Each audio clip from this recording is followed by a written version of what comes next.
Asia cup में cricket का बादशाह बनने के लिए होने वाली जंग में आज पाकिस्तान और इंडिया की टीम्स में टाकरा होगा। शौकीन क्रिकेट आज के मैच के हवाले से काफी पुरजोश हैं।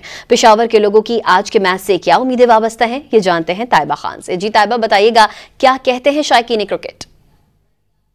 जी, दुनिया क्रिकेट में आज पाकिस्तान और इंडिया की टीम जो है मद्दे मुकाबिल होंगी। आज जो है तो क्रिकेट के बादशाह के लिए होने वाली जंग के लिए जो ताज होगा वो किसके सर जाएगा, पाकिस्तान के सर या इंडिया के सर, ये आज के मैच से पता चलेगा। जो करोड़ों शौकीन क्रिकेट है आज के मैच को लेकर काफ़ी ज़्यादा एक्साइटेड है, क्योंकि आज पाकिस्तान और इंडिया का मैच है और काफ़ी लोग जो हैं तो पाकिस्तान से पूरी उम्मीद भी है और उनकी तवक्कुआत काफ़ी ज़्यादा है कि आज का जो मैच है पाकिस्तान की टीम जो काफ़ी अच्छे से खेलेगी। इस वक्त हमारे यहाँ पर कुछ क्रिकेट के शौकीन भी मौजूद हैं, इनसे बात करेंगे। आप बताएंगे किस खिलाड़ी से ज़्यादा उम्मीद है कि ये ज़्यादा अच्छा खेलने वाली है? अस्सलाम वालेकुम। इंशाल्लाह सब अच्छे खेलेंगे, लेकिन फ़खर ज़मान से बहुत उम्मीद है और एशिया कप को बहुत भरपूर इंतज़ार था।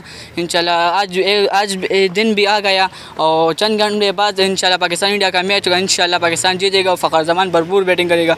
बाबर और रिज़वान की कमी है, लेकिन फ़खर उसका कमी महसूस नहीं देंगे। इंशाल्लाह पाकिस्तान जीतेगा। जी बिल्कुल, जैसे कि आपने कि फ़खर ज़मान से जो है तो इनकी काफ़ी ज़्यादा उम्मीदें इनकी वाबस्ता हैं कि फ़खर ज़मान जो है तो आज के मैच को जिता के रहेगा और पाकिस्तान का नाम रोशन करेगा, जबकि इनकी जो हौसले हैं वो काफ़ी ज़्यादा बुलंद है और पाकिस्तान की टीम की जीत के लिए दुआएं वगैरह भी करो और काफ़ी ज़्यादा बेसब्री से आज के मैच का इंतज़ार भी कर रहे हैं। जी।